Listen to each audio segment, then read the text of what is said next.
Thank you for downloading this podcast from the Forum for Philosophy.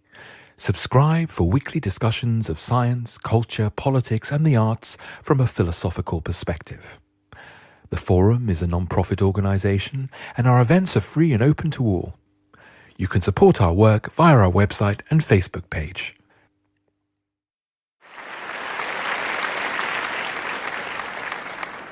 My name's Danielle Sands. I'm a fellow at the Forum. I'm going to be chairing this evening's event. We're going to be thinking about artificial meat.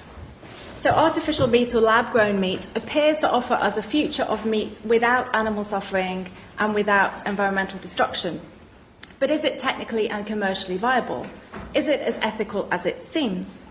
Let me introduce the speakers who are going to be discussing these questions tonight. Professor Mark Post. Mark is Professor of Vascular Physiology at Maastricht University.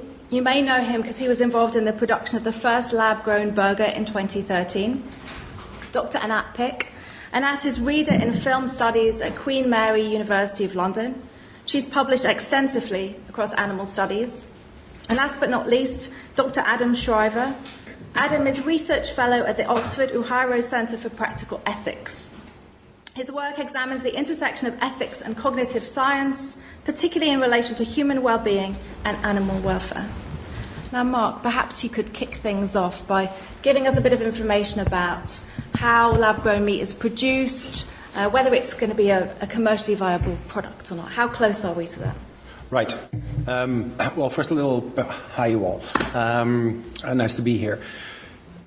First of all, a little sort of technical background for those of you who don't exactly know what it is. It's actually a pretty simple process. We all have stem cells in our muscle.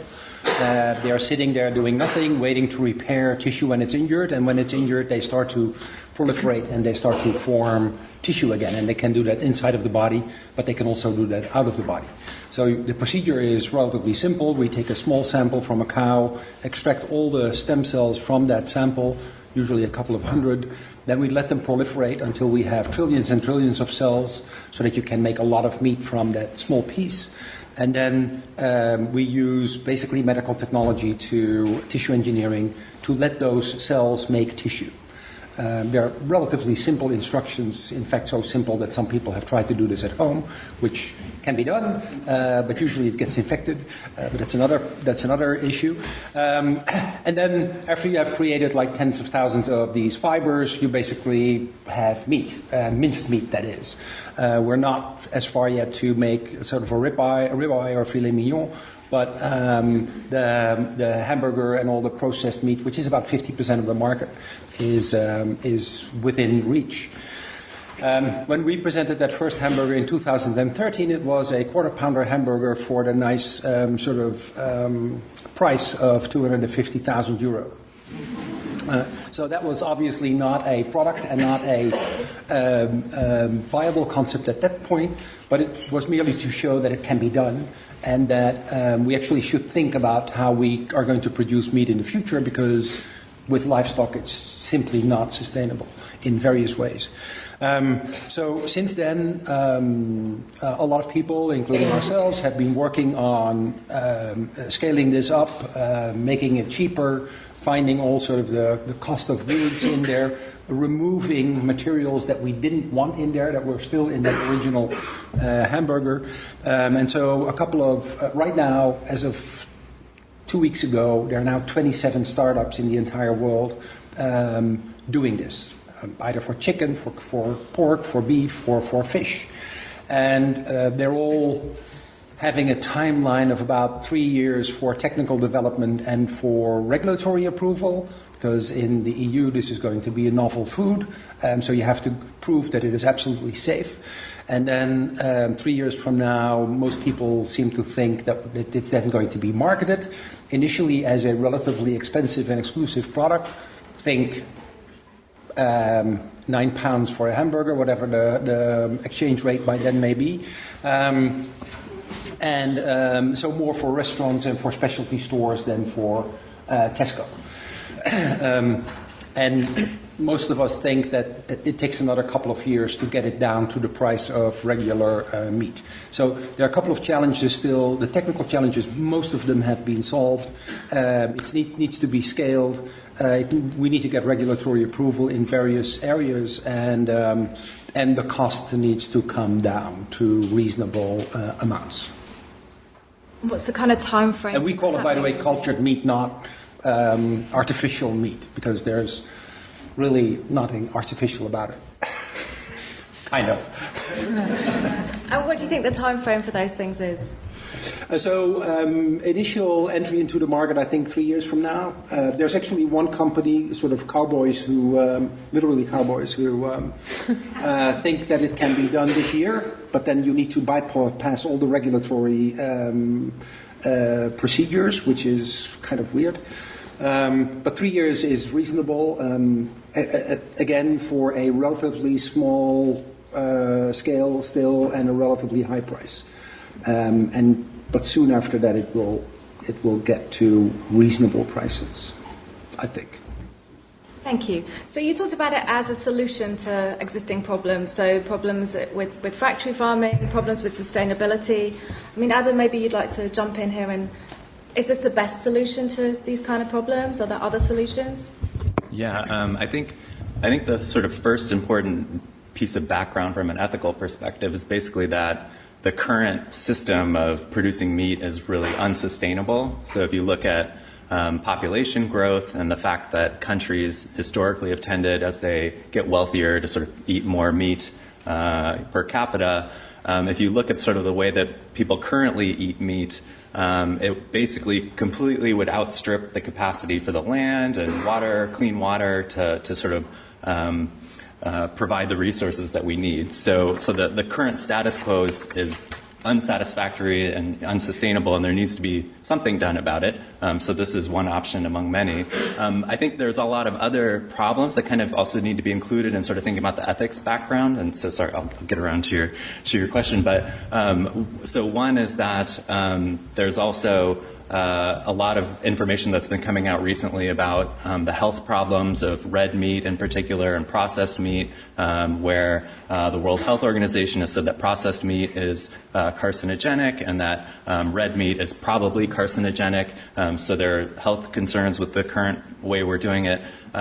There's also a really huge problem that doesn't get mentioned a lot, which is antibiotic resistance. So people maybe hear about it a lot in the medical context, where humans get prescribed a lot of antibiotics, but bacteria is slowly developing resistance to that, and that can cause problems. But it turns out that actually there's a huge amount of antibiotics that are being used in animal agriculture, and there's a risk of zoonotic diseases jumping between animals that are grown on farms and human beings. So that's another huge problem. And then, of course, as you mentioned earlier, that I care a lot about animal welfare, and I think a lot of people care a lot about animal welfare, and the current system is really quite bad for animals. Chickens, cows, pigs tend to be treated fairly badly in modern industrial farming. So sorry to sort of throw out all that stuff, but so I think given all those problems, I think everyone sort of recognizes there needs to be some type of solution. This solution, if it's viable, seems to have a lot of really nice advantages, which I'm sure we'll get into. Other types of things that have been discussed are, people just shifting more to plant-based diets, regardless of there being artificial meat. So that might reduce some of the strain on the land usage and the sort of the inefficiencies of energy of growing crops and then just giving the crops to animals. And then there are also, I think in the agricultural world, maybe interestingly parallel to this discussion of cultured meat, if you went back 10 years ago and people said, should you use genetic engineering on livestock, the farmers would be like, oh no, that's crazy, we would never do that. Just like 10 years ago, people would say, oh, it's crazy to do cultured meat. But now there's more and more discussion at all these academic conferences about agriculture of using genetic engineering to try to reduce some of the environmental consequences or improve welfare or things like that. So there are kind of a number of options on the table that all have pluses and minuses, and there's a lot of things to say about how they weigh against each other. Perhaps we could take up this idea of animal welfare and how cultured meat might improve the situation? I mean, Anat, do you want to pick up on that? I mean, I think assuming that any technical glitches and economic challenges are resolved, and there is a way of upscaling it and making it cheap and accessible, it's difficult for me as an ethical vegan to kind of argue. It seems a little petty to argue against in vitro meat simply because, but there's a but coming, simply because it comes from animal cells. But so I guess for me, the question is less one of practicality and a more conceptual question. Why is the whole conversation so meat-centric? And does in vitro meat or cultured meat or lab-grown flesh or lab-grown meat, and I think there's something to be said about the multiple names as well that suggests a kind of lack of clarity about what this thing actually is, ontologically speaking. We can get to that. But for me, one of the problems is that it seems to reinforce meat as central to our diet. And I guess I'm wondering why that might be. I know that universal veganism is probably not practical, but I'm still interested in thinking what the introduction of in vitro meat might do to our future relationship with non-human animals and which direction it will take us and them as sort of cohabiting the planet, and whether it will replace conventional meat or maybe create a kind of two-tiered system where there is so-called real meat, authentic meat, and who will that be available for and who won't it be available for, and then the kind of mass-produced in vitro meat or cultured meat for other groups of people. So I think there are multiple problems, social, cultural, discursive, ontological, and ethical around the cultured meat. Having said that, and especially in light of the IPCC report that came out today about the global warming, it's kind of it would be a hard sell to argue against cultured meat as a solution, as you said, Adam, as one solution amongst many. But I think we shouldn't lose sight of the fact that it is perhaps one solution and not a non-utopian one, non-ideal one, amongst a number of other paths that we need to consider when we're trying to reconfigure our relationship to other animals. I mean, perhaps we could come back to this idea of the environmental impact of farming and the environmental impact of cultured meat. I mean, is it something that's going to resolve that problem? Well, there are some preliminary, and I must stress preliminary, life cycle analyses that have been done. And they seem to agree on that, yes, you can save quite a bit of land, 90% of the land, 90% of the fresh water, which are big benefits. And on energy, the discussion is pretty much out there. Some people calculate that it could reduce energy consumption by 60%. Others say, well, no, it's going to be sort of equal. And still other people say it might actually be even more. So that's on the energy side. Still, if you think about the greenhouse gas emission that comes with livestock, it's not only energy, it's also just emission by the animals themselves. So if you can generate that energy without the same sort of emissions, you will still have a benefit. And I think we can. We have plenty of energy on this planet.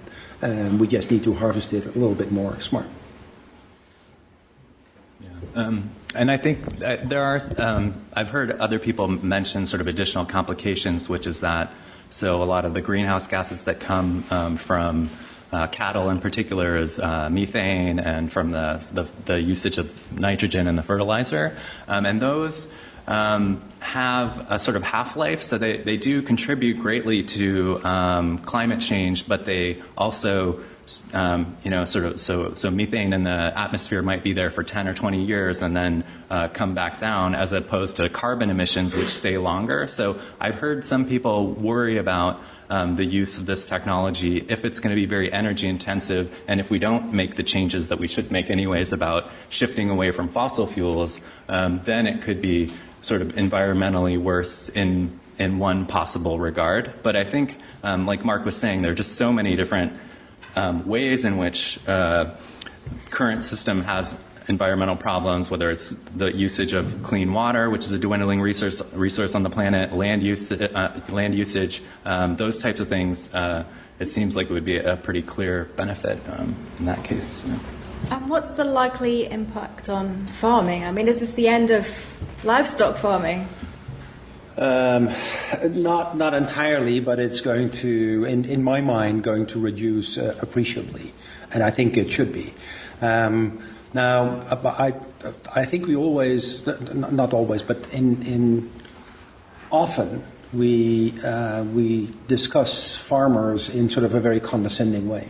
These are the ultimate entrepreneurs. They will find ways to extract value from land. And still the animals, or the cells that we grow also need to be fed. They need to be fed by plant-based amino acids, sugars, vitamins, minerals. So there will still be quite a, and of course also just plants and legumes and crops. So there will be farming, and it will transform as it has massively transformed over the last 30 years. It will continue to massively transform over the next 30 years. I usually give my neighbor as an example. My neighbor used to be a pig farmer with 500 pigs, and he couldn't make money anymore with the pigs, so he switched to potatoes, and he now loves his potatoes as much as he used to love his pigs, because they bring money on the table, and it's a way to extract value from the land. And he knows about my work, but that had nothing to do with it. Right? I have a bit of a sort of utopian comment on this too, which is that I feel like there are two different sides of farming. One is the side of economics and extracting value from the land, but there's also been this very important historical association with farming of a certain type of lifestyle, of an individual who's really cares a lot about their craft and is very sensitive to the natural world and how changes in the natural world can influence what they're doing, and this idea that the farmers know the animals better than anyone else. So there's this really, I think, sort of interesting kind of virtuous character idea that's associated with farming. And of course, it's easy to be somewhat cynical about stuff like that nowadays, but I do think that there's some value in that ideal. But nevertheless, if you've seen what's happened over the past 50 years, that ideal, I think, has shifted a lot, where not only is it the case that the practice of farming has gotten much more kind of cookie cutter or sort of industrialized, where maybe some of that art at least doesn't appear to be there as much. But I also think farmers have kind of come up against something that's been shocking in the last decade or 2 decades, which is that they've been subject to a lot of criticism, whereas before they were kind of always held up as these esteemed, vital members of society. Now there's people who care about fair trade, who care about animal welfare, who are subjecting farmers to criticism. So all of that is to say that I think maybe this could actually shift us closer or shift us back towards this more idealized notion of farming, where if you had the vast majority of meat produced in cultured situations, it might be the case that farming itself is done by people who really care a lot about it and sort of see it as an art form or a craft or something that means a lot to them. And so the land could be used in a way that nicely fits with our idealized version of farming, which no longer seems to be the major way in which we're doing it. If I can jump in here, I think you're probably right and that's what I meant earlier when I said that I kind of anticipate a two-tiered system developing, where the majority of meat would be cultured meat, and then a kind of luxury product that would be the sort of idealized, romantic, nostalgic, dare I say, notion of kind of artisanal meat being produced. One of the problems with that would be the availability, who is going to consume what. And I think that opens up some questions around class, race, perhaps even gender, in terms of the availability of the kind of artisanal stuff, and who is going to get to eat that, and who is going to eat the rest of it. The cultured meat, I mean, and that's one thing. The other thing I wanted to say is that I think it's been very interesting to me to think of the kind of rise of cultured meat or artificial meat alongside the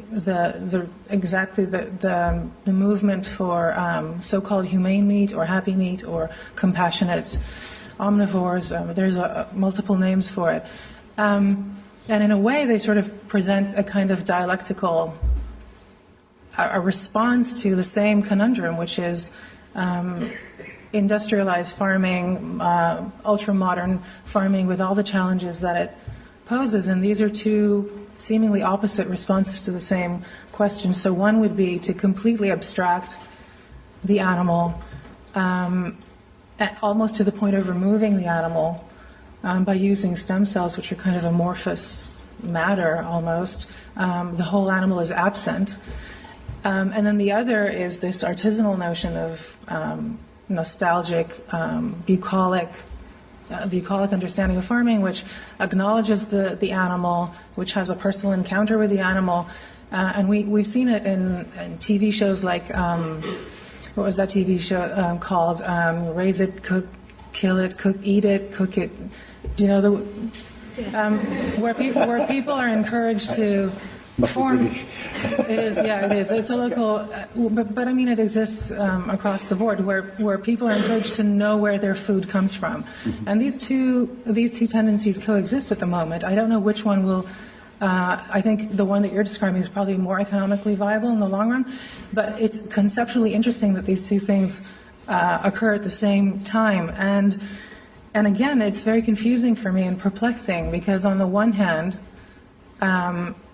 there's some kind of honesty and charm in forming a relationship with an animal that you're then going to kill and use, but you're kind of looking them in the eye and killing them and eating them. There is a kind of honesty. There's an old school sort of etiquette, if you like, in that. But that is still an instrumental and ultimately violent relationship, whereas in cultured meat, it's almost as if you've taken the notion of instrumentalizing our relationship with animals to its logical conclusion, to the point that instrumentalization is so extreme, the animal is virtually disappeared, and instrumentalization sort of annuls itself and becomes non-instrumental, and that's why many vegans are very enthusiastic about cultured meat. So I find the whole thing quite paradoxical. But what is the answer to the question of where the food comes from in cultured meat? It doesn't come from anywhere. There is a trace of an animal, but where is the animal in cultured meat? And that's exactly what makes it kind of okay for vegans. And yet it in a way reifies instrumentalization in a way that is also problematic for animal liberation people or ethical vegans.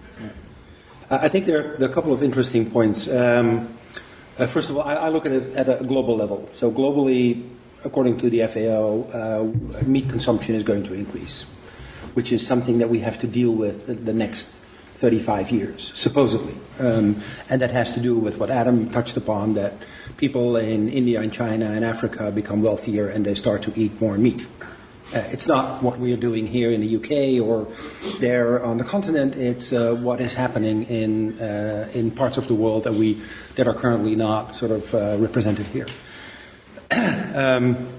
So that was one of the reasons why we thought, well, hopefully at some point we will move towards a more plant-based diet. And I think we will. But it's going to take a long time.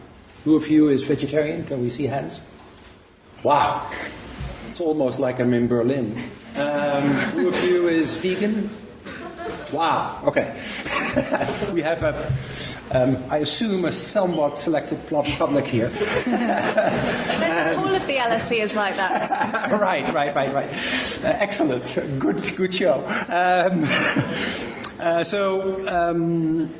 think we gradually see we're going to see a tendency towards a more plant-based diet, and you kind of illustrate that. And I see that a lot among young, intellectual, wealthy people.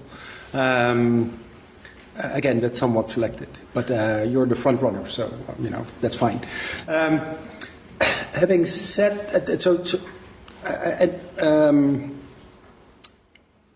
what I was wanting to say is that, and my PR advisors tell me not to say this, but I'm going to do it anyway.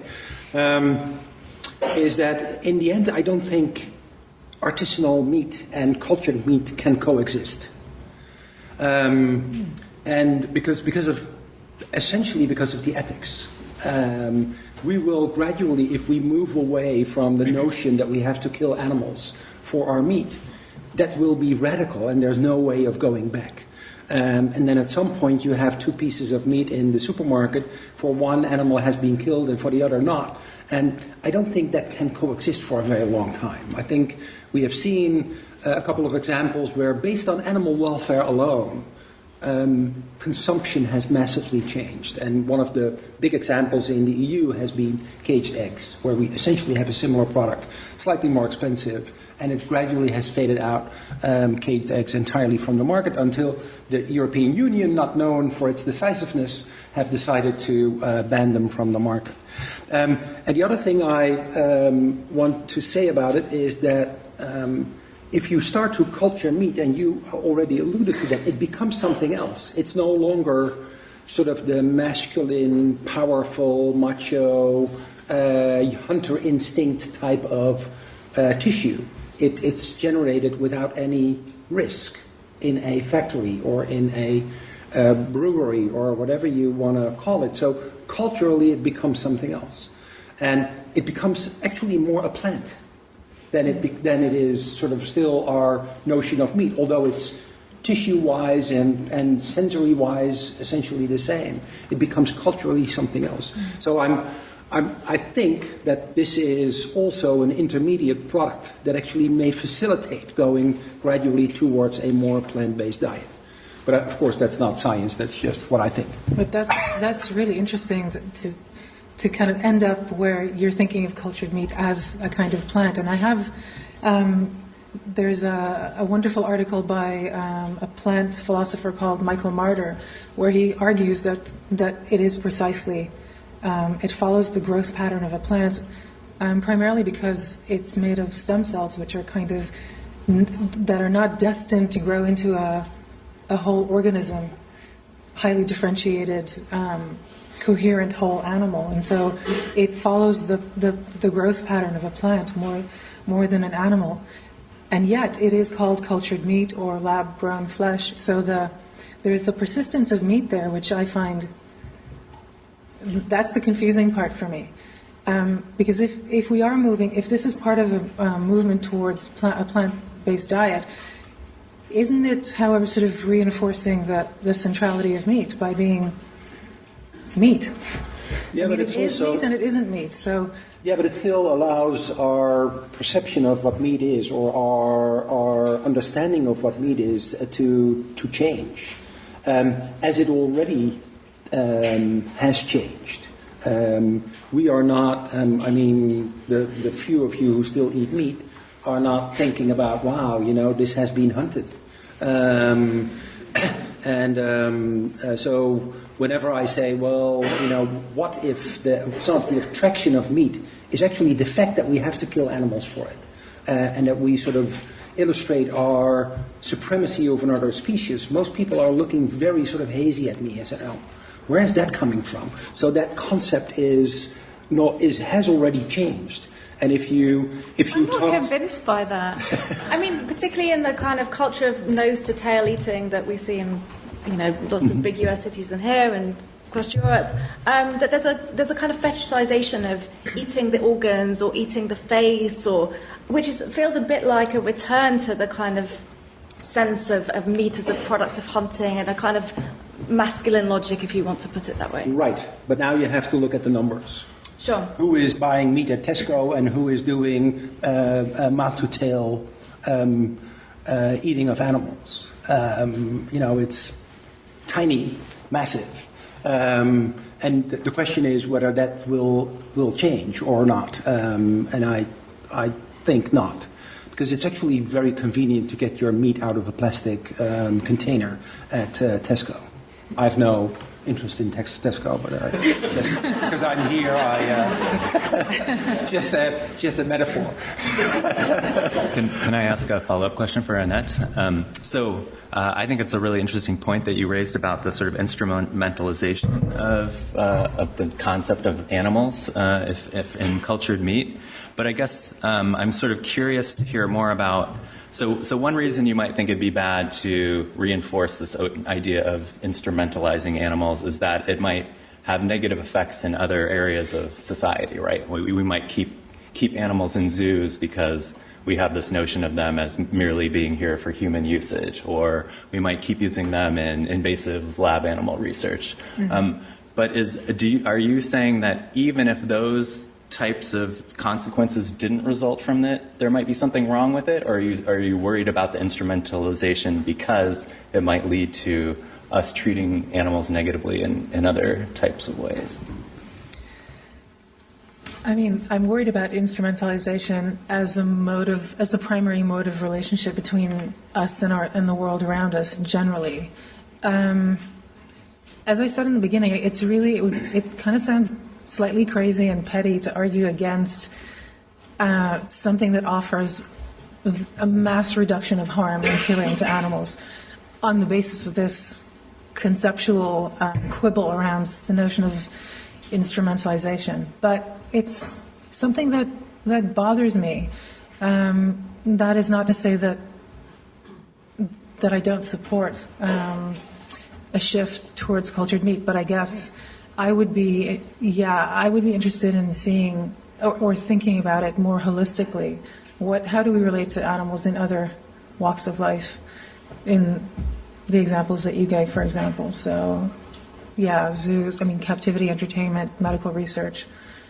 And I don't know whether animals currently play a role in as experimental subjects around in this field, if they come into it in any way, shape, or form. But it does concern me. But the flip side of that, as I said before, is that in a way, in vitro meat radicalizes the notion of an instrumentalization to the point where it kind of seems to dissipate, if you see what I mean, because there's no one being instrumentalized ultimately.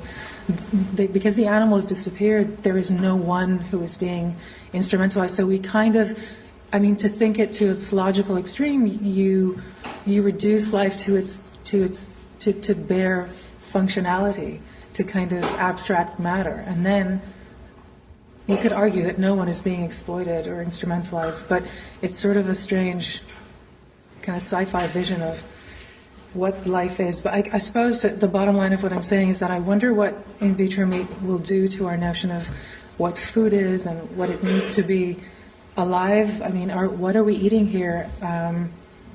We're not eating someone anymore. We're not maybe even eating, we're eating something. But what the kind of ontological status of that thing is, I just cannot get my head around. That moves away from your question about instrumentalization, but I suppose it would be nice to try and imagine a world in which we do not just enter the world and interact with other beings in it only to extract value from them, as you put it, Mark. So,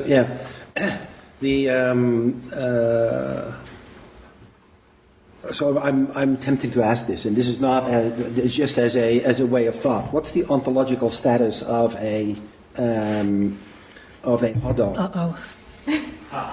Yeah, I think you're right. And hot dogs, for example, like processed meat, seems to me like a step before. That kind of shrink wrap meat seems to me like a step, like it's leading to. It's leading to cultured meat as the realization of processed food. So it's already removed from the animal. The animal's already absent. So cultured meat takes that further and takes it, as I said, to its conclusion, if you like. And my difficulty is trying to figure out whether the conclusion is desirable or not. Right. Which and in practical terms and in utilitarian terms, it seems highly desirable. Yes. But in speculative conceptual terms, for me, it isn't desirable, and maybe because it still uses animals, so it uses animal stem cells. And one thing that I've been toying around with in my head is whether us here, who most of whom don't eat meat, I guess, how would we feel about using human stem cells to make a burger and eat it? I don't know how people would feel about that, and why. If not, if we kind of seem to recoil at the thought. I usually try to avoid this subject, by the way. But, yeah, but it's kind of inevitable. I mean, if we do recoil from the thought of having cultured meat made out of people, to quote the line from the film Soylent Green, why do we recoil? Because it makes no there's nothing rational about it, right? No. I mean, no. Would you be opposed to producing meat from human stem cells? I would. Because I mean, let's say if the law permitted it, would you still be opposed to it? I would, yes. And I have to say this. I don't want to say this, but I have to say this, that I would. No, I mean, come on. It's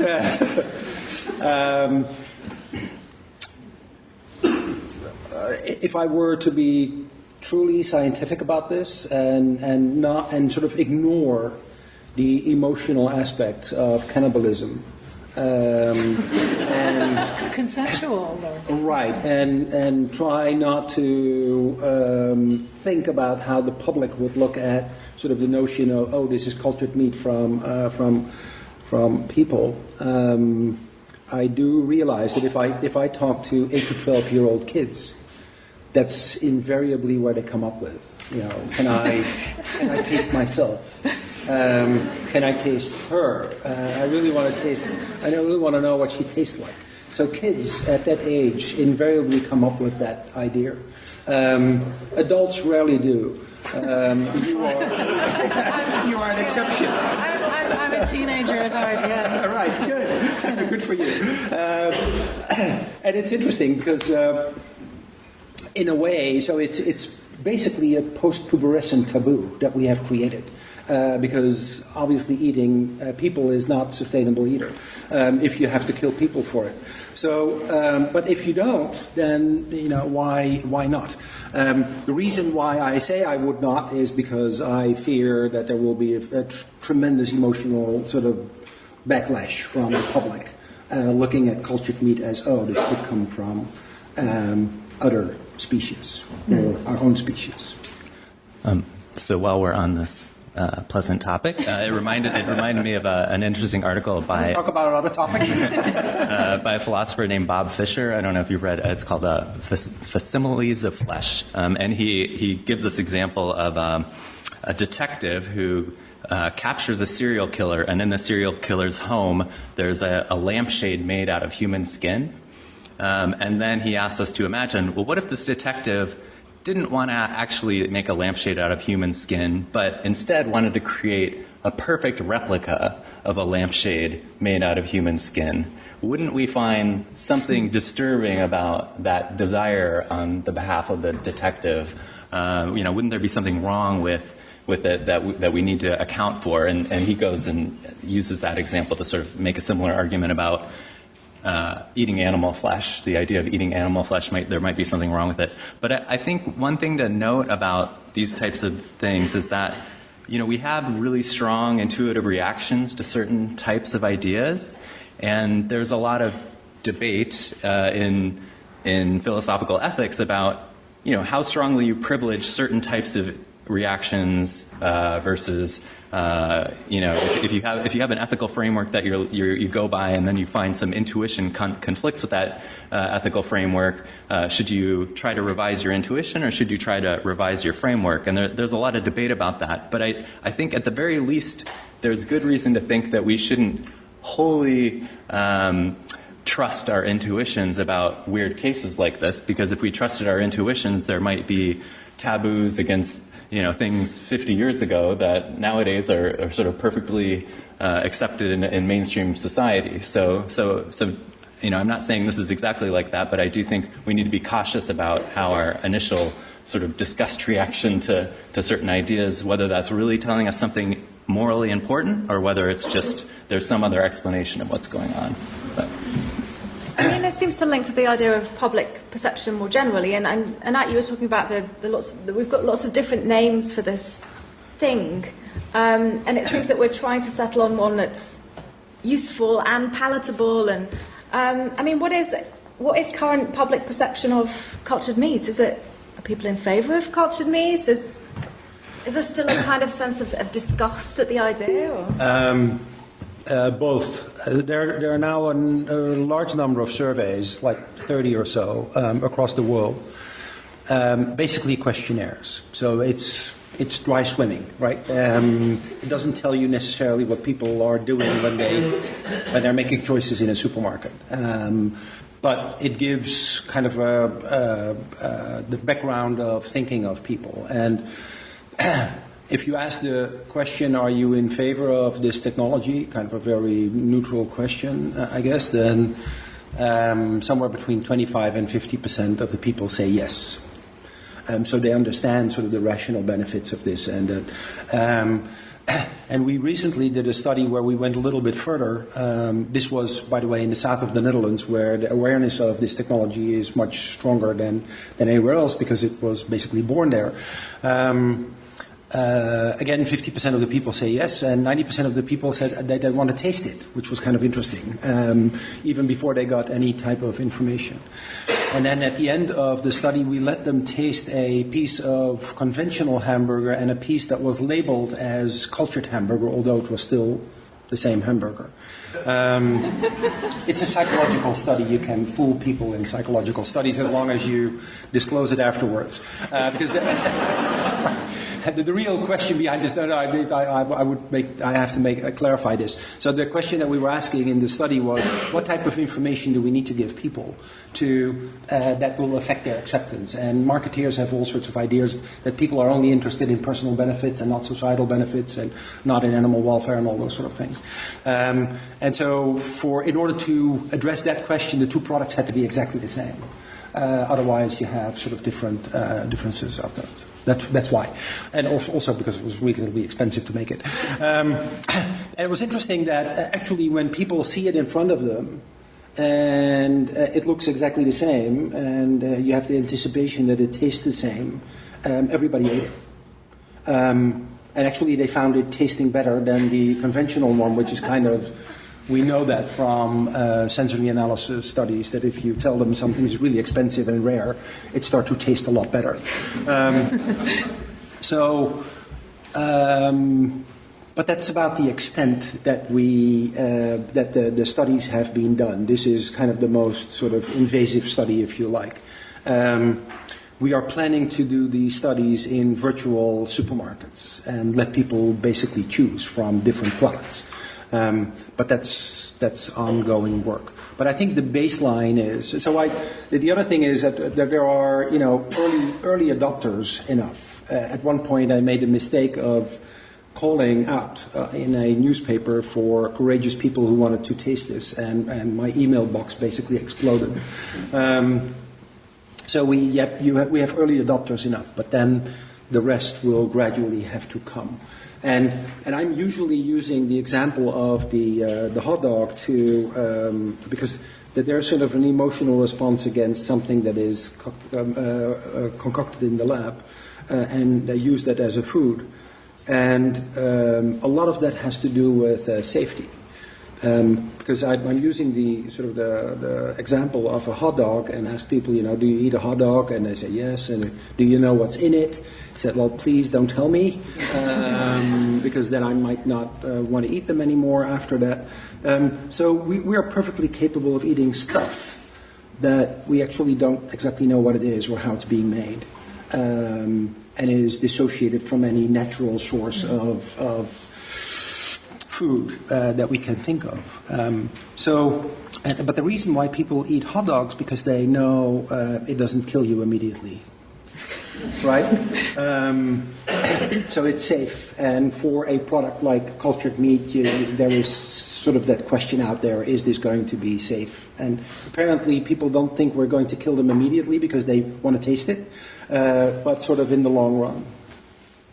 So that's something that we have to definitely address. But then I think it will be fine, to be honest. I'm not too concerned that this will catch on. There's a sense in which I think that cultured meat is really at a disadvantage if you look at, so the hot dogs are one example, but sort of all these products in the modern food system of processed food, if you imagine going back in time and giving a survey, would you, and you described what it took to make a hot dog, or if you described what crazy chemicals you were going to put in Doritos, and you had to have a press conference of the first time we're going to use red dye number 7 in a real food, would you eat it or not? I would guess most people would say no, but so there's a sense in which the cultured meat is having to prove itself a lot more in advance compared to a lot of other things that just kind of make their way into the food system. Right. And I think that's an interesting point, because a lot of the sort of innovations in food, like enzymes and preservatives and colorants and what have you, have been introduced in the food kind of in a stealth mode, right? Sort of without any sort of commercial or advertisement or whatever. And we had from the very beginning the feeling that we had to be completely transparent about what this was. And that you have to, and that's also where the name actually comes back to. So there's a strong consensus among the people who are doing this that we should call this meat, because biochemically and texturally it's the same. And so it would be kind of misleading to consumers to not call it meat, in a way. However, it requires a qualifier to let people know, oh, it's made in a different way. So I think those two components about the name are, in my mind, important. Why did I get to the name? I forgot. But it's. I think we should take some questions. Right.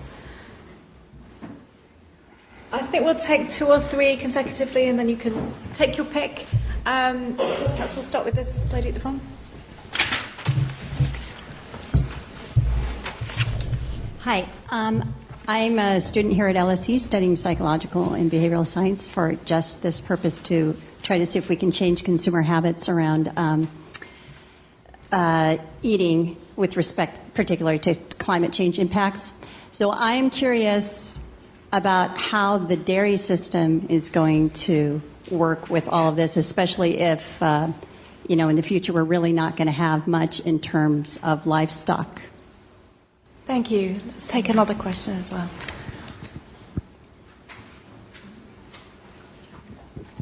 Good evening, everyone. Thanks for the discussion. It was very stimulating. I have a question that's probably best suited for Professor Post. I just wanted to know if you anticipate any backlash from big factory farms or any companies where the income is predominantly derived from the factory farming of livestock. Thanks. And one more.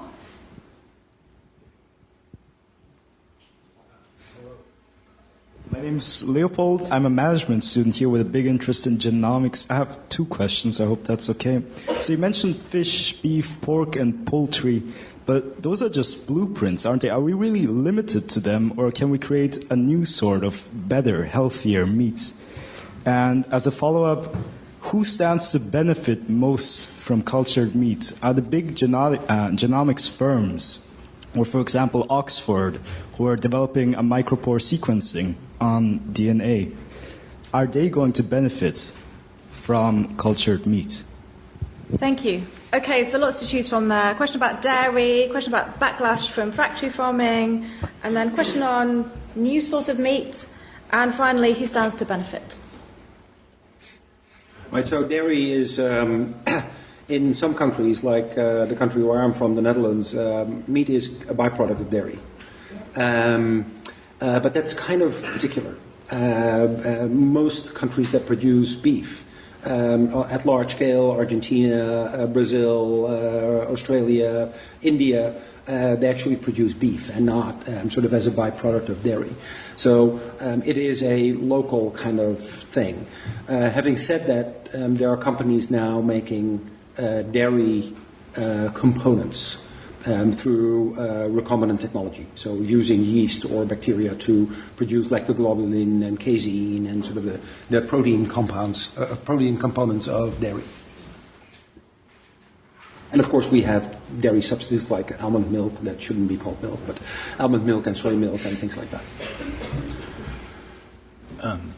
Just to pick up the question of who stands to benefit, I would kind of want to reformulate it a little bit and see what my fellow panelists think. So one thing I'm curious about is, well, I think there are a lot of ethical benefits that at least potentially would come from this if it goes the way it sounds. But I'm curious about, as Mark was mentioning, the fact that if the vast majority of population growth is going to come in China and Africa in the next century, and the technology right now is being developed in Europe, are we going to be in a situation where countries are self-sufficient, or are they going to be dependent upon sort of technology from European countries or American startup companies? Is there a way in which this can be done in which it really benefits each local community, or that it's not creating some system of dependency where there's sort of like the knowledge center of people who are producing it and exporting it to everyone? Yeah, I think this is a question that bugs me, to be honest, because I, of course, cannot really control how this is going to be sort of implemented in society. And I think the technology in itself allows it to be used at a very small scale, at a community scale. You don't necessarily need to have an entire factory with highly skilled people. You can do this at a community scale in a microbrewery, if you like. And I would very much like that idea. Not only from sort of a social perspective, but also from an acceptance perspective, because that would be much closer to the source, and you would feel more comfortable with something like that. Having said that, eventually, becoming a commodity and being produced by large-scale factories that can make it 2 cents per kilo cheaper than somebody who does it in a microbrewery, that will gain kind of momentum at some point.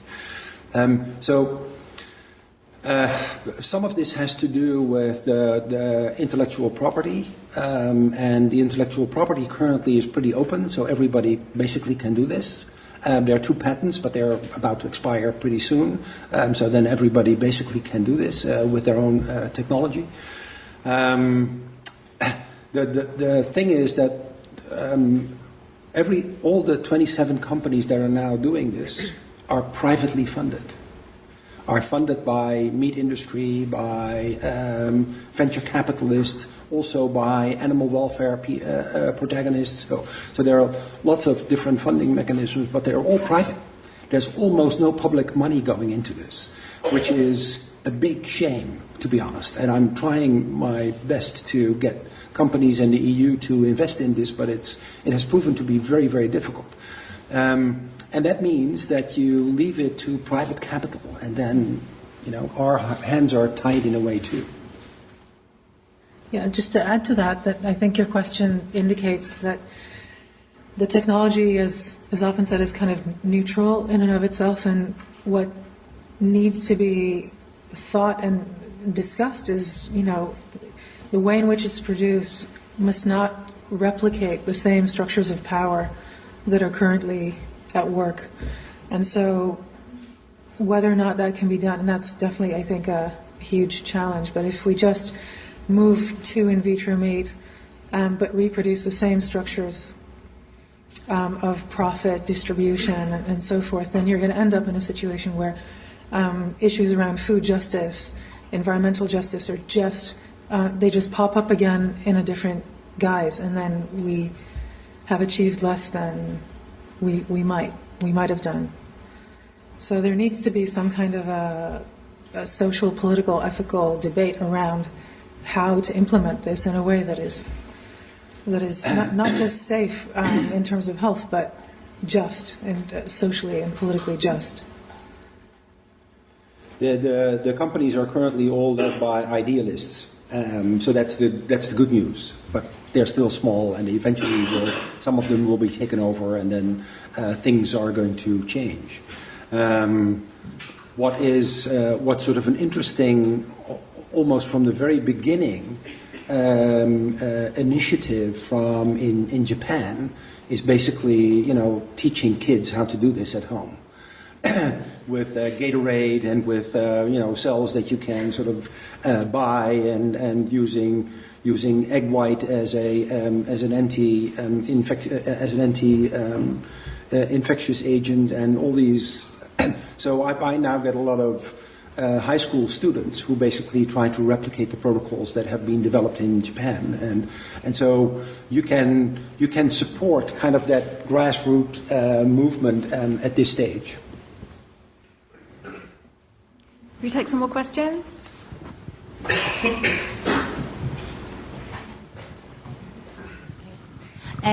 Hi. I had a condition where I had to have a high protein diet for a sustained period of time for about 6 months, and I couldn't have any carbohydrates or anything like that. So I was doing a lot of research into food and proteins and so on and so on.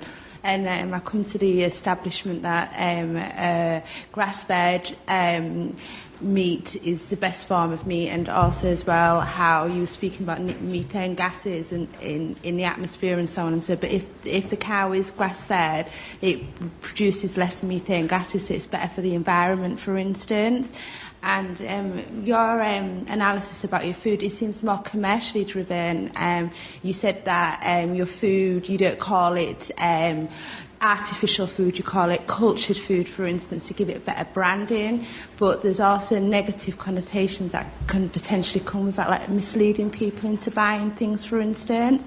And just to say, briefly, is that when I changed my diet to a high-protein diet, I felt better, my well-being was better, my emotional well-being was better, and so on and so on. And I found some positives, but it's an extremely expensive way to live, so, yeah.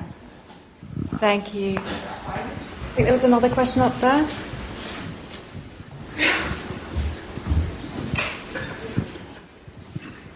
Thanks. I have a two-part question.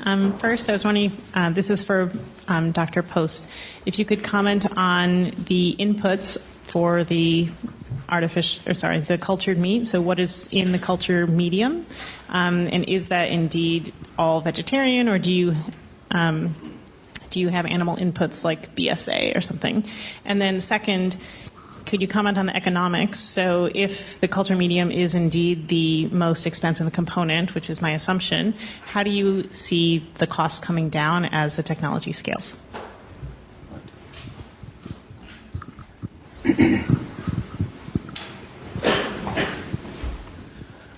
You mentioned Soylent Green earlier, Anna, and so I guess the question for all of you, how do you think... Because everyone who's going to be buying and consuming this stuff has kind of cultural experience of science fiction and stuff like that, how much do you think that people's experience of fictional representations of cultured meat and other sorts of kind of foodstuffs might affect their attitudes to cultured meat? Thank you. We take those? Do you want me to start? Which one? Well, I guess I could start with the cultural representations. There's a lot of there are different books and novels and films that deal with it. How much they inform our perception of it, I'm not sure. Soylent Green is not necessarily a good advertisement for. Well, it is and it isn't, because of course Soylent Green is made of people. So as a thought experiment, it does suggest that. As long as murder is not involved, there's no reason to not eat it. I think there's no rational reason to not consume cultured meat that's made of people, Although, of course, in Soylent Green, as if you recall, there is the two-tier system of certain rich people getting to eat real, quote-unquote, meat, and the rest of the people not getting to eat it. And I still am unconvinced that the future is not two-tiered in that way, and that bothers me. But fiction is a wonderful platform for exploring ways of thinking about the limits of meat, the limits of what an animal is, and when it becomes something else, which is whatever this is, cultured or even kind of moving towards a plant. So, I mean, Margaret Atwood is another name to mention in this context. There's a whole bunch of people who have been experimenting fictionally with these representations. I'm not sure, I don't know how much they inform actual people's willingness to try or not. I tend to agree with you. I think people will, with time, people will be willing to try it, and it will kind of take hold over time. That sounds about right to me. If you really want to know, there's a lovely study group at the University of Exeter of literary scholars who have been tracking this. And so references to cultured or artificial meat in Victorian literature dates back to 1850.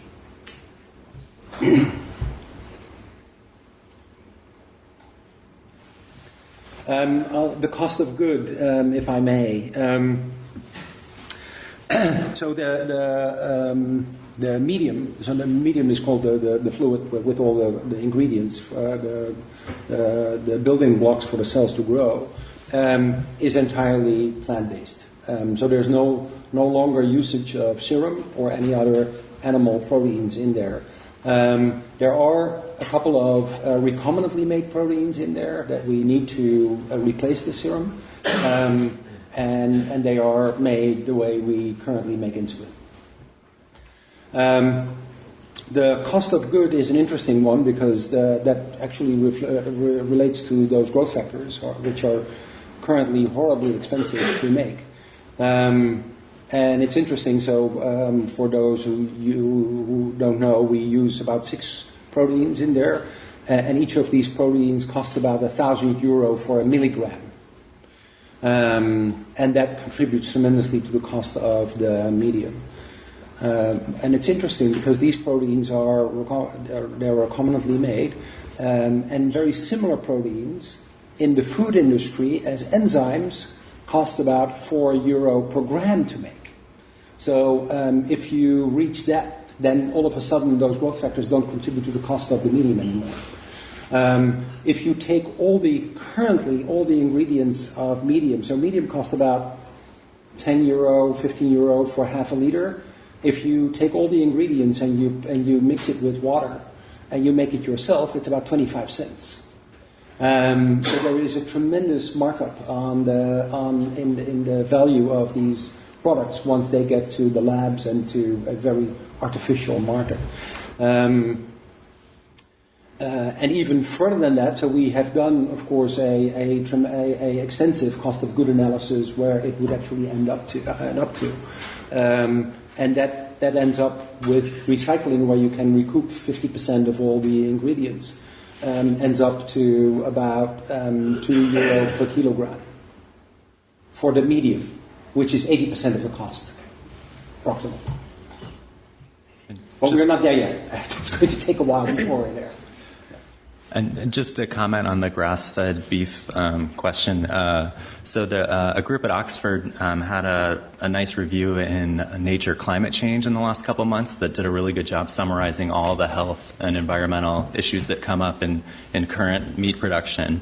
And they talk about this idea of grass-fed beef, and it's true that relative to other ways of raising cattle, it's better and it has less methane, but it's very dependent on specific landscapes, so it can't really scale up in the way that would be required to feed the world's growing populations, and it's also not at all clear that it would be preferable in terms of sort of just climate impacts once you account for water usage, land usage, and that type of thing, to just sort of a plant-based diet.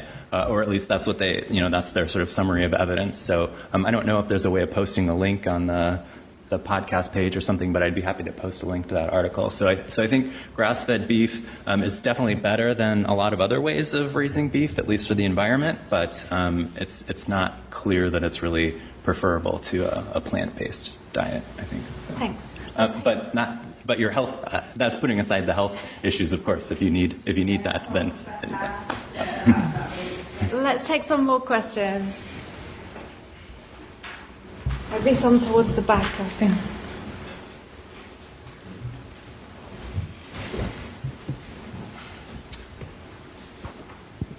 Hello. I was wondering if you can genetically modify meat, can you genetically modify plants to contain the same nutrients that meat has? Thank you. We'll take another one. Hi, my name is Sarah. I work for a market research company, and a lot of my work actually focuses around the sustainability of proteins, both animal and plant-based. I have a comment and a question. With regards to what Anat said about using meat product basically to produce more meat, not being really the point of the movement, right? You said kind of defeats the point of stepping away from eating meat. I think that with that regard, there's a much bigger problem to tackle, and that is also ingredients that we use in products that are baked goods, cereals, biscuits, anything that doesn't seem like a conventional animal product, but we use a lot of ingredients that are animal-based. The question I have is on incentivizing governments to invest into non-meat related industries, because I think that there is a tremendous amount of investment both from the industry as well as government. How do we incentivize both sides to invest into non-meat related industries? Thank you. And we'll just take one more. I have two questions. One would be, what do you think about using the term clean meat? Because that's the one I've been hearing a lot. And do you have a timeline in mind for when this type of meat might reach price parity with conventional meat? Thank you. I didn't hear that last part. Lots of questions there. So one about genetically modifying plants, one about animal ingredients in other products, one about incentivizing governments, a question about the phrase clean meat, and last one about price. So in terms of genetically modifying plants to make animal proteins, of course, can be done. I don't know why you would, to be honest. So the whole debate about, most of you don't eat meat and you all seem pretty healthy to me. So you show that you don't actually don't need animal proteins. And you don't. Basically, proteins are a source of amino acids, and out of 24 amino acids, only 9 are essential, so we can make them ourselves, and we have to get them from food. And they happen to be in meat, all of those 9, but they happen also to be in soybeans or combinations of soybeans and other pulses, so you can easily get those amino acids, even if you don't eat meat or any animal protein for that matter. The reason why we are making meat is because that's a product. The product itself, with all its perceptual sorts of sensory qualities, is what people love. And we are not making it because we think they need it, but we are making it because we know they love it. And if it's a plant that has animal proteins in it, which is still a plant, and may have some myosin or actin or whatever, I wouldn't see the point in that, to be honest. Another interesting but very challenging idea has been, can you actually make hybrids between plants and muscle cells? And you can. It's called green eggs and ham. And you can do that, but it's I think it will be extremely challenging from a acceptance perspective. For me, on the question of other products that contain other food stuff that contain animal-derived ingredients, yeah, absolutely. For me, to maybe express a clearer, less ambivalent opinion, this whole debate, for me personally, misses the point if we continue to define animals as edible. So, in vitro meat, in its whatever kind of practical future it has or has not, is useless to me personally in terms of the way I see the world and the way I try to think of my relationship with other creatures, is useless if it does not get us to rethink our relationship with animals and actually conclude that animals are not edible. Animals are not food. So I would. So to me, yeah, I would abstain from any products that contain animals because they enshrine the same kind of violent, pathological, in my view, relationship that we have with animals, which we talked about earlier as in terms of instrumentalization. So I don't know if that answers your question, but if I do have a problem with cultured meat, it is that it continues to think of animals as separate from us, as hierarchically separate, and it continues to describe us to ourselves as somehow exceptional. So we're the only creature that isn't edible, whereas everybody else is. Cultured meat can actually perhaps resolve that problem in the future, but it has to be discussed in these terms. We have to think about human exceptionalism. We have to think about the notion of what makes a creature edible or not edible. And I think that whatever we decide to do practically has to kind of emerge out of this discussion, which is why speculation and conceptual analysis is important beyond the kind of economics, in my opinion. Beyond the economics and the technological challenges, this is also a conceptual problem.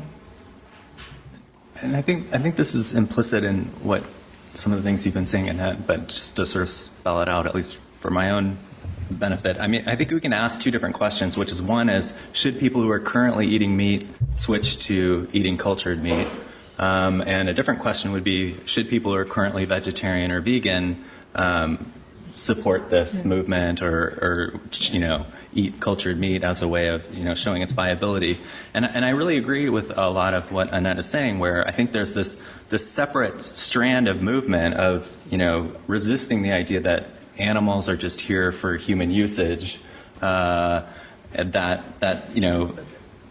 is something that's shared with a lot of problems that humans have, not just with animals, but with the natural environment, all kinds of things that, there's a reason to resist that idea that's independent from some of the reasons that people would have for switching to clean meat. So I think it's valuable to have two of those things at the same time. And just to kind of tie it back to the incentive question, I mean, to me it seems like this movement probably wouldn't have come about. Mark, I'm sure, knows more about this or may disagree, but this movement wouldn't have come about if it weren't for people agitating, who were becoming vegan, becoming vegetarian, caring about the environment, pushing on issues in other ways. That's what sort of led to the ground that could make this something that Silicon Valley pioneers were interested in investing in, or other types of things. So it's important, I think, to keep the sort of pure notion of plant-based diets as a part of the conversation, because that's going to be what pushes change, even if these other technologies are being developed. Right, but it is interesting. I talk a lot to vegetarian and vegan communities all over the world, mostly in Berlin and Zurich, by the way. But and interestingly, I have interesting debates with the movements, the leaders of the movements, who say they actually are in favor of this, and they actually propose to their constituents that they should start eating cultured meat as soon as it becomes available. Whereas I have been saying from the very beginning to vegetarians and vegans, please never start eating this. For different reasons than mentioned. My reasons are primarily food security and environment. And what vegetarians and vegans are doing for food security and environment is much better than what I can ever do with cultured meat. So that's why I have been saying to vegetarians and vegans, please, please never touch this. But the leaders of those movements are actually doing the opposite. And they say, well, please, start using this, start eating this, and basically, advertise this. Because they are very pragmatic. And they say this is probably a much better way to reduce the tremendous number of animals used in animal agriculture, in livestock agriculture, than trying to convert every soul to become vegan or vegetarian. So it's an interesting debate that I'm having that is completely opposite of what you would think we would have. I think we've got time for one more set of questions.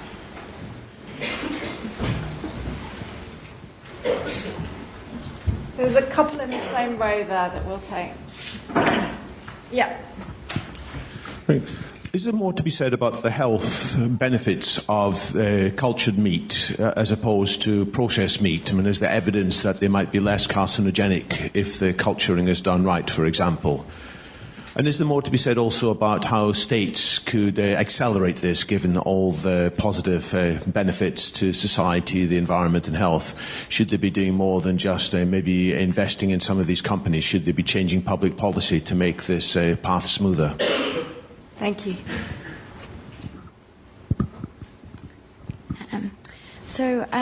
I'm interested in the gender politics of artificial meat.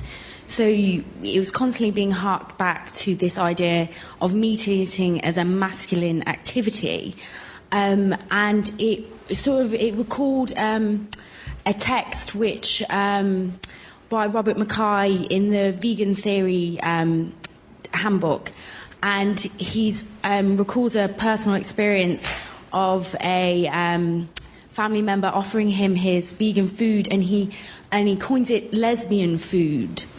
And in this moment, it kind of epitomizes how plant-based diets are categorized. And would the same connotations be there for artificial meat? Going back to what Anat Pick says, in terms of who gets to benefit, who's the luxury item of meat eating will still be there, if you see what I mean. Thank you. I think there's one question right behind you. Yep.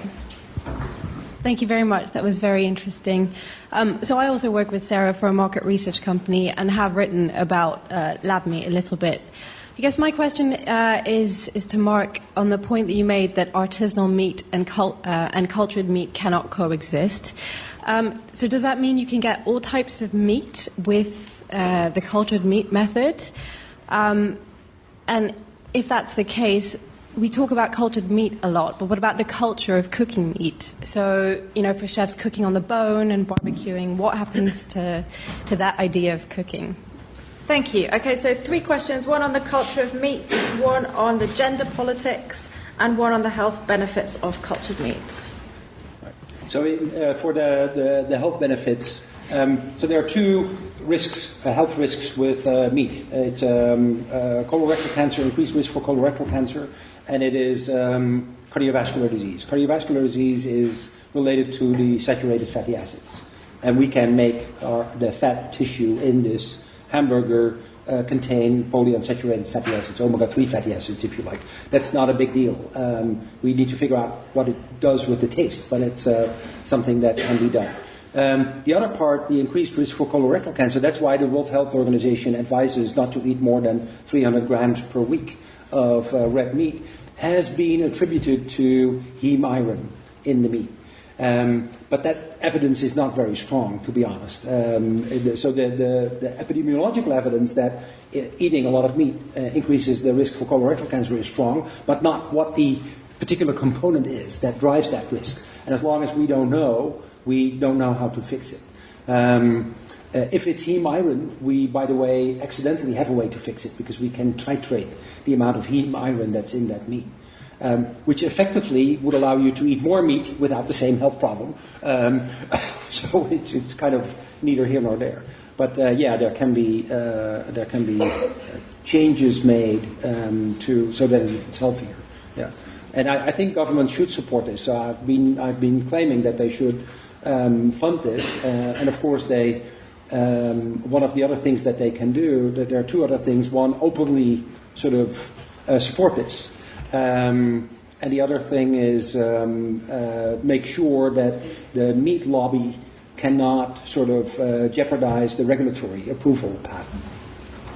So those are the two important points. I think you said something about gender earlier.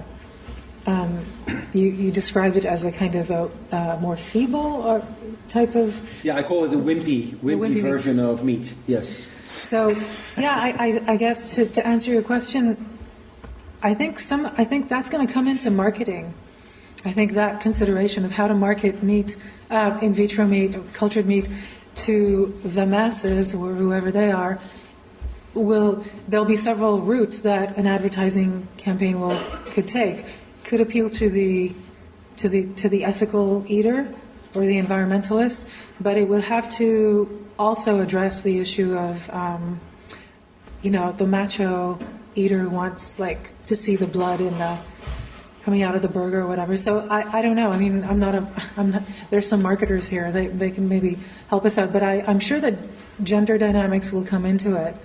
But you could make the argument that yes, you can make the argument that cultured meat is this kind of stereotypically wimpy, not wimpy, not wimpies, like literally wimpy, because it doesn't have that. It's not associated with the masculine act of killing, butchering.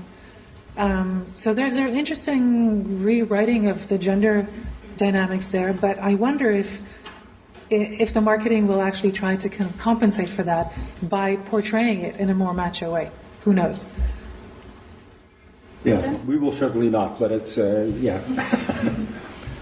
Well, just to comment, because there are a couple questions about how the state could get involved. I mean, right now it seems millions of years in the future that we would actually have governments supporting things like cultured meat over current meat production. But I actually think, and I come from the United States where things seem particularly hopeless in terms of ever, passing laws that restrict people's freedom. But I think as the evidence is coming out about the negative environmental effects of the meat industry and also the health implications, we're seeing more progressive countries pass things like sugary drink taxes and other types of incentives that actually shift people in certain directions. So I actually don't think it would necessarily be that far off where states might start taking actions to try to shift policy in a more positive direction, whether it's limiting conventional meat usage, and how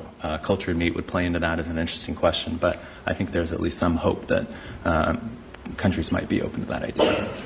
There was one question about the my comment or my vision that at some point they cannot coexist, and yes, that requires the qualifier that we will be able to create all types of meat with the same quality and the same sort of price that we currently have. And of course, that's future work.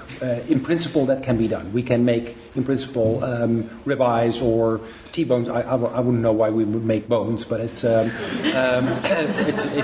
doable. Technically, it's very easy to do. Hasn't foie gras already been done? Isn't that one of the big achievements this year? Yeah, but foie gras is liver. It's another tissue. Easy in some of them. Sorry? So it's easy to produce. Yeah, it is, because it has hardly any structure. It's basically the structure of butter, right? So it's anyway. So yeah, we would be able to create them at some point. You made another remark, but I've forgotten. About cooking. Yeah, about the cooking. Yes. Yeah. There's not going to be a difference in cooking. That's the bottom line, I think. So there are lots of products out there where cooking actually will start. Oh, that's what I wanted to say. I once gave a presentation at a 2 Michelin star restaurant in my hometown, And the chef became all enthusiastic because he said, well, now I can start my cooking before the product is actually there, because I can start to fiddle with the food of the product in my kitchen and actually shape the form and the color and the taste and the texture of that product even before I touch it with my fire. I found that kind of an interesting concept. So it creates new opportunities. It does that. I think, sadly, we have run out of time. Thank you all for coming. A reminder that next Monday we are thinking about sleep, so do come along. And join me in thanking our speakers.